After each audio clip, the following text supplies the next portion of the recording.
आखिर क्यों आना पड़ा महाभारत में श्री कृष्ण के पत्नी को?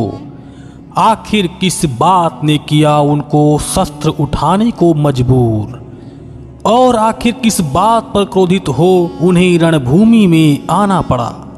स्वयं श्री कृष्ण भी चौंक गए रणभूमि में अपनी पत्नी को देखकर, क्योंकि वह अपनी पत्नी की शक्ति से परिचित थे। वैसे तो भगवान श्री कृष्ण की अनेकों पत्नियां थीं, लेकिन उनकी उन सभी पत्नियों में से एक पत्नी ऐसी भी थी जो अपने युद्ध पराक्रम के लिए जानी जाती थी, और अपने उसी पराक्रम के बल पर उन्होंने युद्ध भूमि पर खलबली मचा दी थी। हम रुक्मणी या जामवंती की बात नहीं कर रहे हैं, बल्कि आज हम जिस पत्नी के बारे में बताने जा रहे हैं वो एक योद्धा थी। स्वयं श्री कृष्ण भी उनकी शक्ति से दंग रह गए थे, लेकिन उसी दिन युद्ध भूमि में वो हुआ जिसकी किसी ने कल्पना भी नहीं की थी। तो आखिर ऐसा क्या हुआ था उस दिन के युद्ध भूमि में? कौन थी ये श्री कृष्ण की वीरांगना पत्नी, और आखिर किसका बदला लेने उन्हें युद्ध भूमि पे आना पड़ा? जानने के लिए वीडियो को अंत तक जरूर देखिएगा, लेकिन वीडियो को शुरू करने से पहले जय श्री कृष्ण कमेंट बॉक्स में बिल्कुल भी लिखना ना भूलिएगा। भगवान श्री कृष्ण की कृपा आपके परिवार पर सदैव बनी रहेगी। सत्यभामा सत्यजीत की कन्या तथा श्री कृष्ण की 8 पत्नियों में से एक थी। इनसे श्री कृष्ण को 10 पुत्रों की प्राप्ति हुई थी, और इन्होंने श्री कृष्ण के पत्नी के रूप में जबरदस्त भूमिका निभाई थी। लेकिन सत्यभामा घरेलू जीवन जीने वाली कोई साधारण स्त्री नहीं थी। वे हर प्रकार के युद्ध कला में माहिर एक वीरांगना थीं। उनको धनुर्विद्या, गदा युद्ध, तलवारबाजी और भाला युद्ध की अच्छी जानकारी थी। सत्यभामा ने अनेकों युद्ध में श्री कृष्ण का साथ दिया था। उन्होंने धर्म स्थापना हेतु अनेकों असुरों से युद्ध किया तथा अनेकों राजाओं को हराया। सत्यभामा को भूमि देवी का अवतार माना जाता है। वे साक्षात धरती माता का रूप थीं। वे बचपन से ही युद्ध कला में माहिर थीं, लेकिन श्री कृष्ण से विवाह के उपरांत उन्होंने युद्धों में हिस्सा लेना कम कर दिया। लेकिन तभी उनके जीवन में एक ऐसी घटना घटी जिसने उन्हें युद्ध करने पर मजबूर कर दिया। इसी घटना के बारे में उन्हें पुनः अपने स्वरूप में आना पड़ा और शस्त्र उठाकर युद्ध भूमि की ओर प्रस्थान करना पड़ा।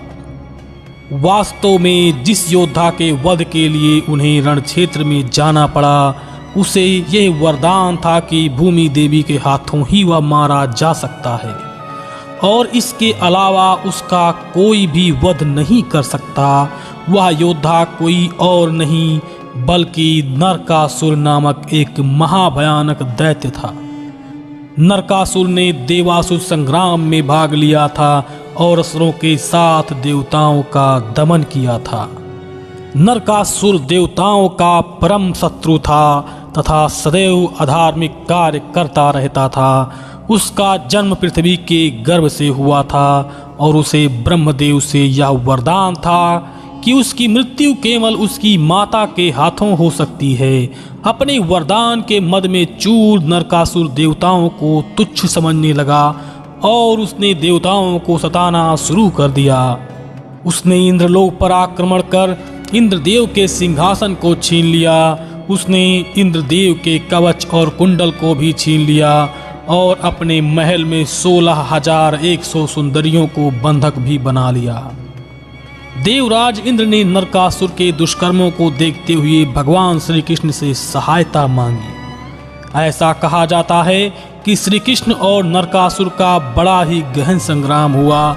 इस युद्ध में सत्यभामा की सहायता से नरकासुर का अंत हुआ। नरकासुर को केवल सत्यभामा ही मार सकती थी, क्योंकि वह उसकी माता का अवतार थी। नरकासुर को स्वयं भगवान विष्णु का पुत्र माना जाता है। वह वराह अवतार के समय तब पैदा हुआ था जब भगवान विष्णु ने पृथ्वी का उद्धार किया था।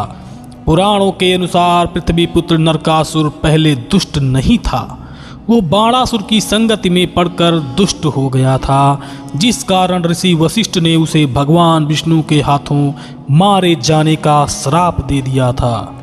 जब लंका का राजा रावण मारा गया, उस समय पृथ्वी के गर्भ से उसी स्थान पर नरकासुर का जन्म हुआ था जहां माता सीता का जन्म हुआ था।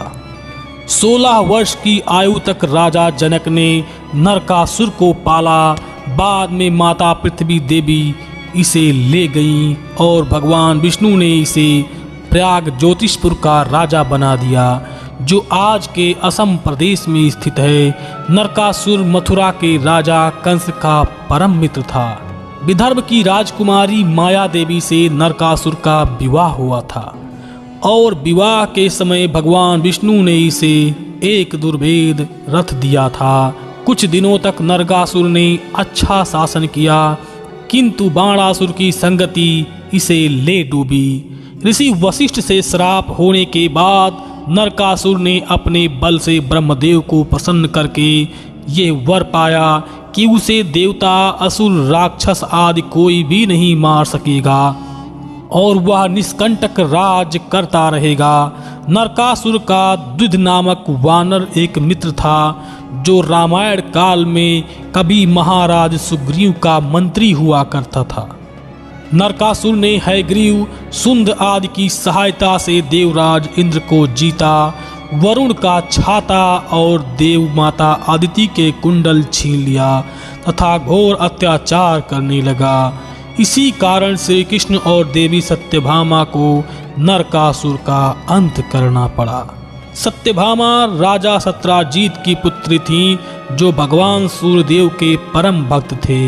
उसे भगवान सूर्य ने श्यामंतक नाम की मणि प्रदान किया था, जो मणि अत्यंत चमकीली तथा प्रतिदिन 8 बार सोना प्रदान करती थी।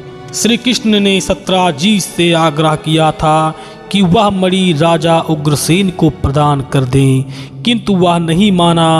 एक दिन सत्राजीत का भाई प्रसेनजीत उस मणि को धारण करके शिकार करने के लिए जंगल में चला गया। दीर्घ काल तक उसके वापस न आने पर सत्राजीत को लगा कि श्री कृष्ण ने उसे मारकर वह मणि छीन ली होगी। ऐसी बातें सुनकर श्री कृष्ण को बहुत बुरा लगा। वे प्रसेनजीत को ढूंढने स्वयं जंगल में चले गए। मणि की इसी खोज में वे रीछराज जामवंत से मिले और उनकी पुत्री जामवंती से विवाह भी किया। बाद में श्री कृष्ण ने उसी मणि को सत्राजीत को लौटा दिया। सत्राजीत अत्यंत लज्जित हो गया और उसने अपनी पुत्री सत्यभामा का विवाह श्री कृष्ण से कर दिया। तो क्या आप देवी सत्यभामा के इस कहानी को जानते थे? हमें कमेंट करके ज़रूर बताइएगा। और अगर वीडियो पसंद आई हो तो इसे लाइक व शेयर करना और सब्सक्राइब करना बिल्कुल मत भूलिएगा।